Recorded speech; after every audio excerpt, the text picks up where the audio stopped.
If you're a tennis player that gets shoulder pain when you play, then this video is going to help you a lot, because I'm going to show you 2 exercises, strength exercises that you can work on that can be very beneficial at helping to prevent shoulder pain when you play. Hopefully you find the video helpful. If you do, it would be fantastic if you could give me a thumbs up. And if you haven't subscribed to my channel previously, it would also be greatly appreciated if you could do that as well. Prior to becoming a full-time tennis hacker, I spent a lot of my working life specializing in using applied neurology to help people rehabilitate from injuries and pain to get back playing tennis and other sports. And what I can say after helping a lot of people get out of pain is that pain is complicated. I've read a lot of research on the subject, and it works quite differently to how most people think it works. Most people think that they get shoulder pain because there is an injury in their shoulder. And while there could potentially be some kind of tissue stuff going on, the research is very clear that the amount of tissue damage doesn't correlate very well with the amount of pain people experience. So people can have horrific looking rotator cuff tears and things like that and be completely pain-free when they play tennis. And you can get people with completely intact rotator cuffs and other tissues within the shoulder and be in agonizing pain. So pain is basically a protective mechanism created by your brain, and there can be a number of different underlying reasons why your brain wants to protect you. And one of the very simple ones is lack of strength in specific muscles within your shoulders. When you're hitting your forehand, when you're hitting your serve, your backhand, we're trying to use big muscles to generate the racket head speed. But we've also got smaller stabilizing muscles, and if those stabilizing muscles aren't strong enough relative to the big muscles, that can be a bit of a problem. So that's what we're going to be working on addressing today. So we're going to be working on your external rotator muscles to start with. The external rotator muscles are on the back of the shoulder, and they do this. So they externally rotate the arm. And when we hit our forehands, we're really quickly internally rotating our arm. So these muscles need to be very strong to help stabilize the shoulder and to allow the shoulder to decelerate safely. Same thing when we're serving. We're doing long axis internal rotation. So we're internally rotating the arm really quickly. So the external rotators need to be strong enough to handle the movement. So that's the first exercise that we're going to work on. And there's different ways that we can do this, but I'm going to be demonstrating using a band because they're normally accessible to people. So the movement is really simple. The main thing that we want, we're going to bend the arm at 90 degrees. We're going to keep, imagine there's kind of a pole through our elbow.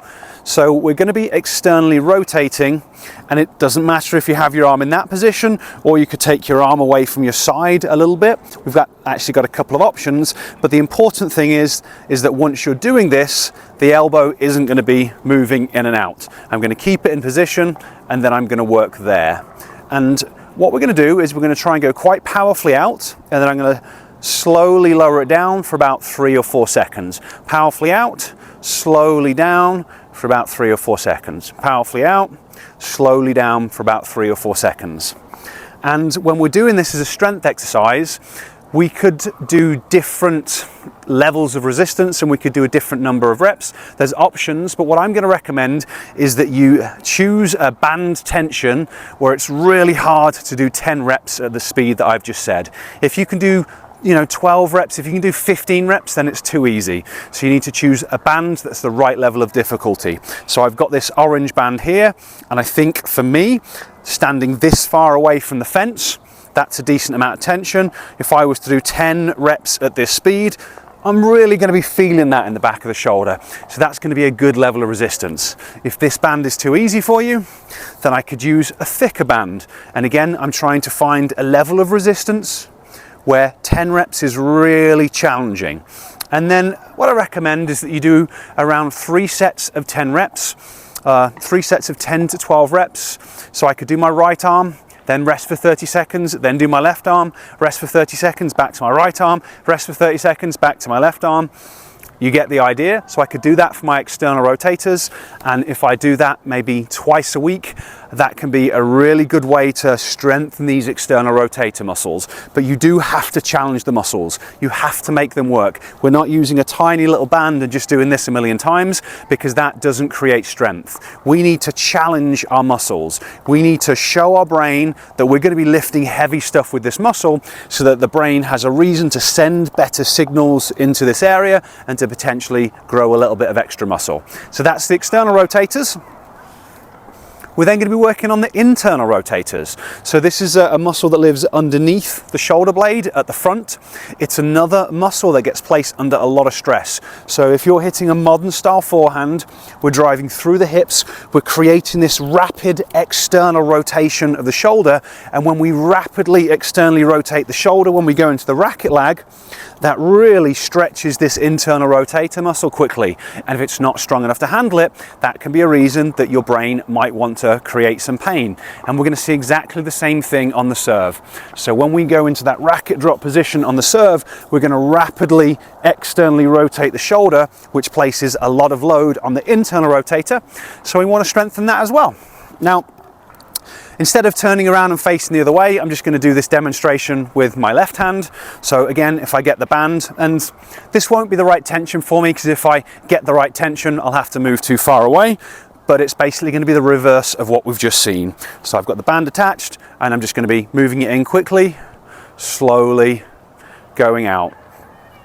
Lifting the tension, the weight quickly, slowly lowering the weight. And again, the elbow is going to be staying still. So I don't want you doing this sort of thing, or I don't recommend doing this sort of thing.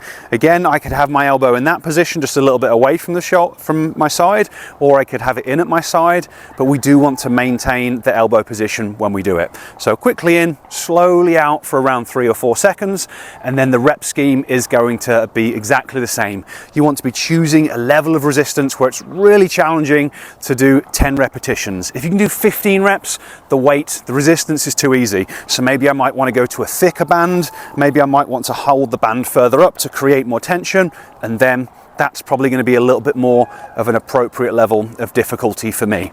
But 3 sets of 10 to 12, 30 seconds rest in between, so I could do the external rotators, work through my 3 sets, then do the internal rotators on both sides, work through my 3 sets, and that's going to be a decent little program.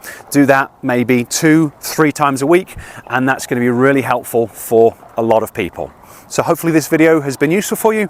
If it has, it always helps me out if you give me a thumbs up. If you would like to learn more about how you can do different types of exercise and use brain-based training to improve your performance and reduce injury risk, I'm holding a Neuro Tennis Challenge pretty soon. These are free 5-day events where you get to come and spend an hour with me each day and learn how to use brain-based training to improve your performance and become a better tennis player. So I'll place a link to that down in the description so you can learn more and register, or you can go to neurotennis.net/challenge. Okay, thanks for watching. If you have any questions or comments about how to apply these exercises or anything else injury related that you would like to know about, leave me a comment and let me know down below.